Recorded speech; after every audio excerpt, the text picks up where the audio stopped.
It's Tommy on tap, baby! 59, I'm a man! I'm 40! Gonna buy the kneecap off. On the last play of the game! It's Tommy on tap. Welcome back. I am Bobby. I'm here with my brother Kevin, and we are here with our dad Tom. Tommy, what do we have on tap today?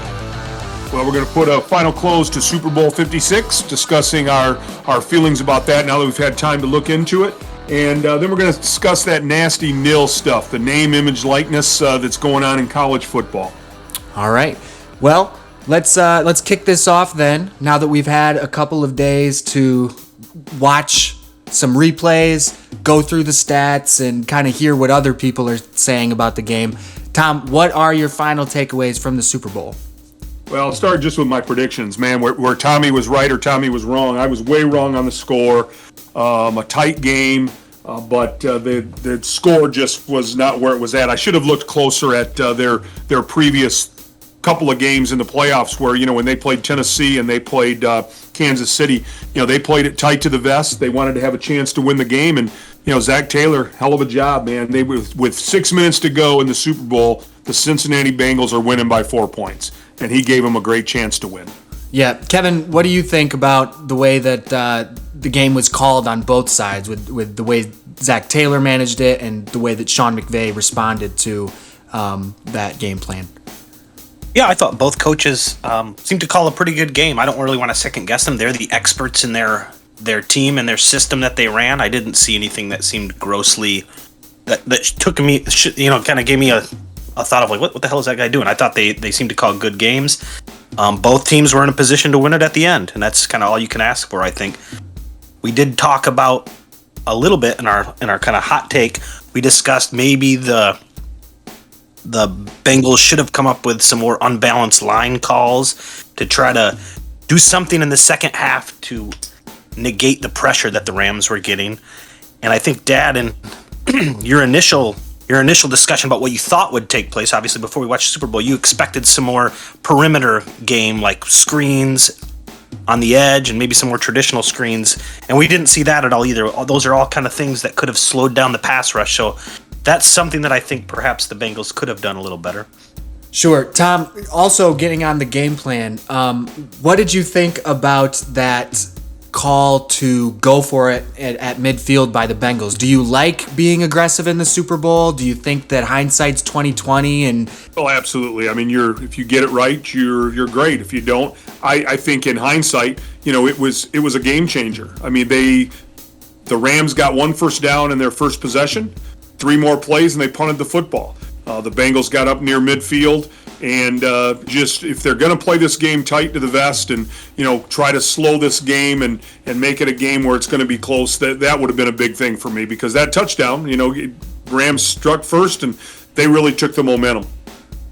Sure. Yeah, I liked seeing the aggression, but I don't remember exactly off the top of my head if the Rams did end up scoring on that drive. I would think that's right when they got that first touchdown to go up 7-0. Yeah, they did. So it's just, you wonder how that ends up if the Bengals can get a stop there. Maybe we're talking about a different game, and that's just a testament to how good of a game that it was, that some call in the first quarter maybe was the difference maker. Yeah, one thought that I wanted to talk about after having looked at it a little bit more is how exactly the Rams were getting pressure, what adjustments they made in the second half. So I'll try to explain what I saw. For those listening, maybe close your eyes, try to imagine I'm going to describe some formations. If you're driving, don't close your eyes. I don't recommend that, but you can maybe re-listen when you get home. So if you picture a center, he's got guards on either side of him, tackles outside of those guys, and we'll ignore tight ends. We'll say they're 4 wide, running back in the backfield. Perhaps the running back split out as well, and it's an empty set. In the first quarter, the first half, really what the Rams were doing is just a traditional 4-man front where they would be rushing their ends and their tackles. There might be some twist games, but what the Bengals were doing is they would put the guard and the center would slide and block Aaron Donald, and they would be singled up on the other 3 guys, and that worked for them for the most part, that slide. what you saw happen, the adjustments that they made in the second half, are really two things. The first is that they would align Von Miller as the defensive end opposite of the side that Aaron Donald was on. And knowing that the center was going to slide to Aaron Donald, it meant that that guard and tackle on that side had to block the other tackle and Von Miller. And so what they would do is the tackle would penetrate or work forward into the B gap. And if it was a run, he would defend that gap. If it was a pass, he would start working towards the outside and kind of work for contain from the inside out. Von Miller would step up into the C gap. If it was a run, he was going to secure that gap. But if it was pass, he was going to stop and kind of loop back behind the tackle and hit the A gap. And now if you're imagining this in your head, if the center is working away to help double team Aaron Donald and he's occupied there, if you're able to pick that guard with the tackle and Von Miller loops around, there should be a wide open gap in the middle, in that A gap that Von Miller was able to get into, and they did that a couple times, and he got success getting pressure. And the other thing that they would do is they would take a linebacker, they'd put the two tackles on the outside edges of the guards in three techniques, and they'd take a linebacker and walk them up over the center. And what this forces is it forces the Bengals to make a decision. Are they going to block the linebacker walked up on the center with the center and leave the guard to block Aaron Donald by himself, possibly with the back helping to double team Aaron Donald, but he's in a terrible alignment to do it, and a running back helping double team Aaron Donald is probably not any better than the guard blocking him himself, if we're being honest. Or they could slide the center to Aaron Donald, be one-on-one with everybody else, and have that back responsible for blocking a linebacker rushing straight up the middle, which is also not really a good option. So you saw that a couple times as well. And sometimes they would delay that middle linebacker. He'd wait to see the protection and then go and run right over the running back. And those two things that they were able to do forced the Bengals either to be in a pretty poor protection scheme or to block Aaron Donald one-on-one, which is also a pretty poor protection scheme. Sure. I'm sure that there are no pileups on the highway right now, and nobody really closed their eyes to follow that. But that's interesting stuff. And Dad, what do you think about what Kevin's talking about, those adjustments that the Rams made in the second half? Absolutely, and it started right off. Even on that first touchdown that they scored on the opening play, the 75-yard touchdown, they got great pressure. Burrow just did what he does very well, stepping up and getting away. And right as he was throwing that ball, he was being hit. And, the ball got away. But they started with that pressure right away. So I don't believe that the Bengals had an answer for it. And like we had talked, that there were things they could have done. And, they'll be going back looking at things that they could have done. But that pressure was just relentless. I think he dropped back in the second half 22 times and was sacked 7. Wow. So 1 out of every 3 times that he dropped back, he was sacked. So think about that as a quarterback. I mean, you can be great and you can be tough and you can be quick released and everything, but in your mind, if you know you're going to get hit 1 out of every 3, you're going to be a little gunshot. I was impressed with both quarterbacks, the toughness that they showed when Matt Stafford rolled that ankle. I think as Lions fans, we've watched him play so much, I think we all knew he's going back in. That's not a big deal. Joe Burrow had hurt his knee. Maybe it looked worse than it was. It looked pretty bad on the broadcast. It looked like he was in a lot of pain. But he got right back out there because it's a Super Bowl. You got to go out there and be tough and win that game. Yeah, I think for the Rams, it's just the perfect confluence of great scheme and great talent. The scheme, obviously, as you talked about, Kevin, was innovative and a good way to get Von Miller and Aaron Donald rushing into that backfield, but at the same time, the fact that the people that they're scheming for are Aaron Donald and Von Miller, I think that the Rams were going to win that game just because it was their turn to win a Super Bowl. Well, that's something we said in our prediction show, right? Is it's going to come down to the Rams. Are they going to be able to translate that big name roster on defense into pressure on Joe Burrow? And they didn't in the first half, but they found a way to get it done in the second, and it was a big impact in that game. Yeah, does anyone have any final thoughts that they want to tack on to the Super Bowl?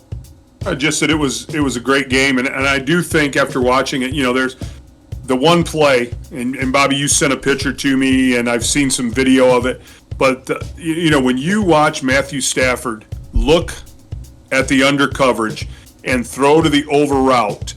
And the trust that Kupp has in him and Stafford has in Kupp, that, because he's looking. I mean, I don't know what picture you've seen yet, but that video that's from behind the defense, I mean, he is looking down and throws the ball on a dime on that route. It's amazing. So, yeah.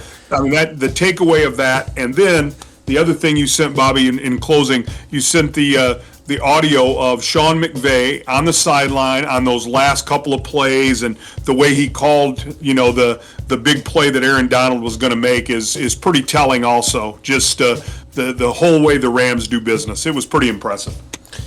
Yep, it certainly was very impressive. But unfortunately, we are at the close of the football season with that impressive play from the Rams.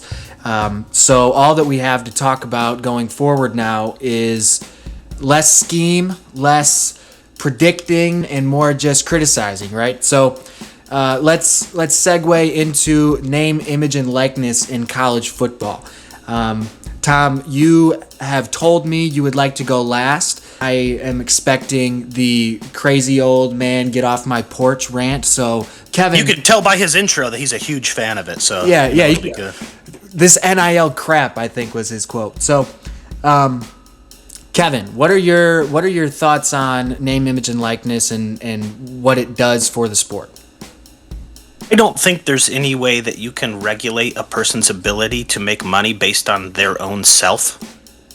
So I have no issue with the fact that these men are allowed to make money based on their name. I do think it was incredibly short-sighted that people didn't realize that in the huge money market that college football is and how much money it generates, that whether it's the institutions or people that love the institution weren't going to pull their money and find ways to pay athletes to come to their school. Yeah. It's one of those things that I don't know how you put Pandora back in the box. I don't know how you walk back from that, but I think that there probably will be some changes there. It certainly is going to change the way that the game is, that college football is. It won't be the same as it was for us growing up. It won't be the same as obviously Tommy's grown up with. I mean, we lost some of that when we lost bowl games. We're going to lose some of that now that we basically have a free agency and an ability to pay players to come to certain schools. And so I don't know. It's going to transform the landscape, and it probably won't be for the best, but I don't know how you undo it at this point. Yeah, as far as the undoing, I agree. I think that it's going to be really tough. It's funny to look at the states who tried to be ahead of the market. Like, I think it was Florida that once it was passed, they put in some pretty strict rules, and now Florida is at a pretty stark disadvantage to other SEC teams. And it's funny because the states of those teams certainly are not going to impose the same kind of laws that the state of Florida did. So you're right, putting Pandora back in the box, I don't see happening. But when we agreed to kind of touch on this for this episode, it got me thinking, and I remembered a quote from Ed Orgeron earlier this month. He suggested that NIL is going to take power away from the coaches, and that's what I kind of got started thinking about. Is when you look at the NFL, there are these organizations where the coaching really doesn't matter, or at least it only matters to a point. You have, unfortunately for us, our Lions, the Jaguars, you have the Texans, the Jets, where it doesn't really matter the coach that has been on the sidelines because the organization is just not run well. And so there's factors in there that we're going to see now in college football. And like when you look at Texas, they have it's called the Clark Field Collective. There's a board of directors and there's a CEO, and those are the people who are controlling the money that gets thrown to these kids for NIL deals. And what I was thinking is you look at Mel Tucker at MSU and how he got his big contract, right? Luckily for MSU, it wasn't really, a power-hungry donor. It was just a guy who played on the basketball team that made more money than anybody is ever going to make, and he wanted to put it where he cared about something. So he paid, and I think it was Dan Gilbert, I think, was the other guy who threw some money at paying Mel Tucker. But let's imagine that, this Clark Field Collective kind of thing that's happening at all these schools, maybe they're the next guys who pay for the head coach. So now you have a group of people with a board of directors and a CEO that are bankrolling the coach's salary, and they're also controlling the kids' money. So now suddenly you're going to have this factor of, oh, well, the University of Texas, they have a bad front office. And that's kind of the reason that, that school isn't doing good. And that's not just exclusive to Texas or Michigan State or whatever. It's just, you can have people who start micromanaging and saying, well, are they going to be involved in the recruiting? They're paying your salary. They're going to be giving the money to the kids. Are they going to start having a say in things that they shouldn't have a say in? And I think that we're going to have this new layer of ineptitude that could kind of hinder some of these schools just because rich guys want to spend their money. Well, yeah, and to that point, even if they aren't paying the coach's salary, if they can tell, the school's athletic director or the, hey, we're the reason all these athletes are coming here because we're paying money. We don't like the head coach. Get rid of him. Yeah. Or you won't have our money for the athletes. They gives them a lot of leverage. One thing I think is interesting is that while some of the big blue blood schools obviously have a lot of money, there isn't necessarily a reason that big donors from traditionally less powerhouse schools couldn't also swing this into somehow completely shaking things up. And you have a school, I'm pulling a school, out of thin air. I don't know what their donor Vanderbilt situation is like, but let's say a school like Missouri, I don't know, has a huge donor. Oklahoma State, they've got a huge donor in T. Boone Pickens or whatever. He's got a lot of money. If he wanted to, he could have a lot of influence on that. And while Oklahoma State's been a good school, a competitive school, they aren't at that level where they have been competitive. But if you're paying the right athletes to come there, you could be. It could shake things up in that way and not strictly lock out the traditional powerhouse schools. Tom, will you kick some people off your lawn? Yeah, absolutely. I mean, I listen to you guys. I understand. I mean, one school, Kevin, just to think about is Western Michigan University just got the largest state university donation, but it was for a medical school. But that could certainly happen in football. You know Absolutely. what I mean? Yeah. So it could happen. But listen, they get paid. Okay, they always have gotten paid. They get a scholarship. Okay, on the first Wednesday in February, they sign a national letter of intent. And now that national letter of intent, whether they can now transfer or whether coaches could get rid of them and everything else, but it was a letter of intent. And when you signed that national letter of intent, you were going to get a grant and aid. You were going to get room and board. You were going to get your tuition paid. Okay? And so you sign up and you go to the University of Michigan and you get your university experience, you get your education paid for. And Bobby, how much does it cost to go to university now? 4 years. Are you doing math? He's not going to university for math, I hope. Well, are you there, Bob? Sorry, fellas, my dog was barking. I was yelling at her. How much does it cost to go to university right now? 4 years. It costs a lot of money. Probably in state, you're looking close to $100,000. Out of state, 120, 130, 140. Well, for a University of Michigan, yeah. Yeah. Okay. So they're paying that. That's your payment. That's you as an employee of the university. And that's what they should make you, is an employee, so that if you start screwing up, they can fire you. They shouldn't have to sign a letter of intent. They should just hire you. And now you're an employee of the university, and then they can pay you. And the amenities that you get at these schools, even at small schools, you have training table where you eat steak while the other students eat pasta. The travel, the dormitories, the bling that you get for being part of it, all the Nike stuff and the Reebok stuff and the Under Armour stuff. I mean, they do pay you, okay? And all this stuff is tied into all this making kids great when they're 12 years old. They make them 5 stars, 4 stars. We already know that Arch Manning's going to be the greatest quarterback of all time. So, we have to get him to our university. And they're already paying these guys. And Kevin mentioned it before. College football's changed anyway when you went to this whole playoff system because we had to have a definite national champion. Listen, whatever happened to when you won a conference title in the Big Ten, you went to the Rose Bowl, and Ohio State played USC, or Michigan played USC, or Michigan played Washington? That was a big deal. Now it means nothing if the Rose Bowl isn't one of those 4 games. It means absolutely nothing. And then the transfer stuff, I have a little feel for that. If I'm a kid and I go to a school and they fire the coach or the coach leaves and I'm there and I didn't expect to go there, there should be some openings there for them to be able to leave and not have to sit out a year like they used to have to. But to just all of a sudden go in and look at the depth chart and find out that I'm the backup quarterback and I'm going to go put my name in the portal to see where I can go to play because things didn't work out for me, I just don't think we're creating the kind of men that we want to create from college football. Well, I'm going to push back on that, Tom, because if we don't have the transfer portal, we just spent the first few minutes of this talking about Joe Burrow, and it's about, for some situations, it's just about getting the shot.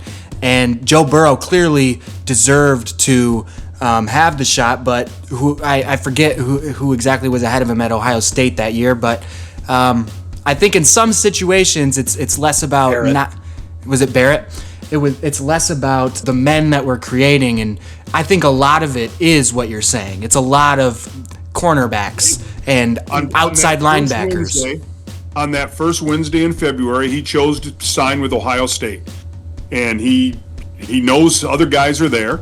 And, he could have signed with LSU right then. I'm sure they were recruiting him. Maybe they weren't. But, I do understand that. But it just seems that it's so simple. Who's the kid from Ohio State that, Quinn Ewers gets out of high school early because of NIL, because in Texas they wouldn't let him, so he graduates early. He signs with Ohio State, plays, doesn't even play, gets in a few games, and then at the transfer portal at the end of the year, because they've already got a starting quarterback, he transfers back to Texas. So what happens now if he gets hurt and he doesn't start at Texas? Is he going to transfer somewhere else? Probably.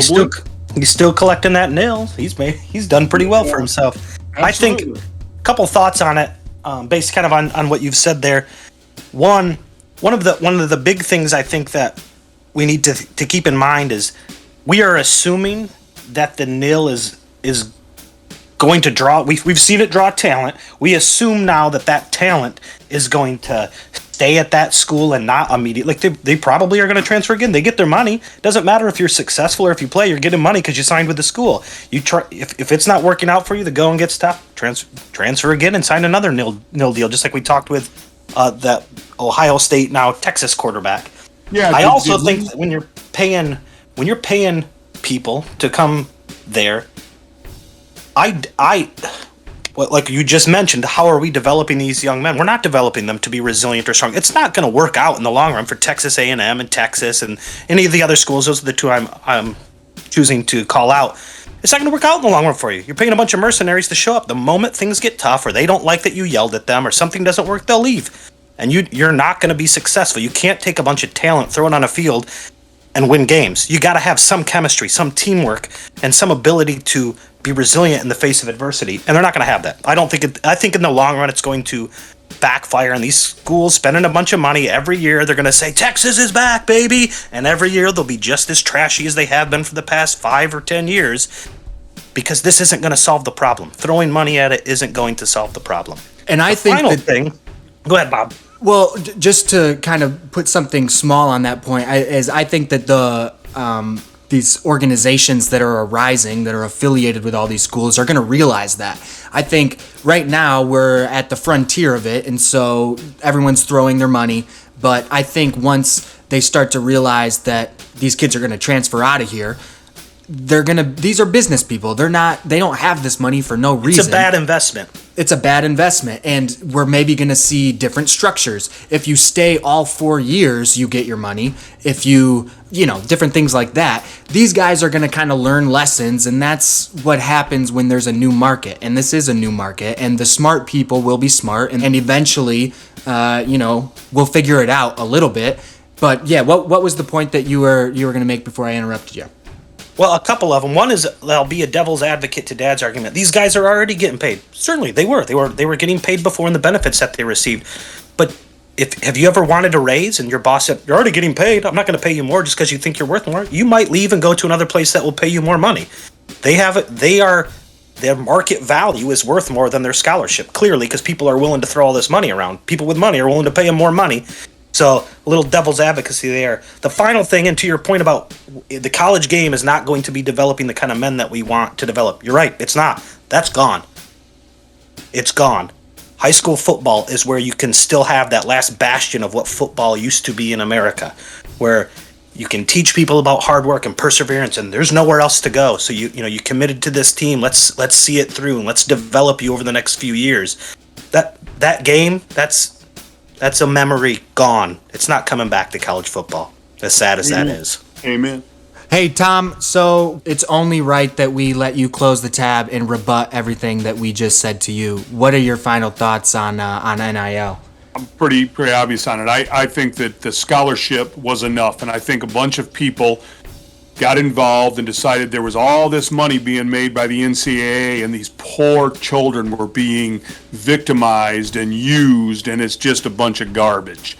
And I don't agree with it. The scholarship, the amenities they get as football players, was plenty of payment. You can argue that they could transfer and all that, and I can get into that a little bit. But this whole money grab thing by people that weren't even involved, when you hear people of Congress and other people talking about this, they just get involved where they don't need to be involved because they see money being made by an organization.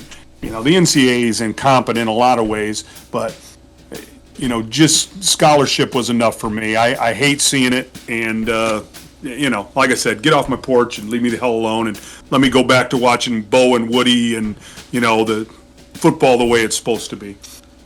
Absolutely, Tommy. I'm happy that you did say get off my porch. I was going to ask you to give me an angry get off my lawn. So I think I could hear him shaking his fist in the background too. Oh, I'm shaking a little, buddy. All right, guys. Well, thank you for tuning in to another episode of Tommy on Tap. We talked about some good stuff tonight. We hope that it was good enough to get you back to listen to us again. Thanks for pulling up a seat with us, and have a good day. It's Tommy on Tap, baby! 59, I'm a man. I'm 40. Buy the kneecap off. On the last play of the game. It's Tommy on Tap.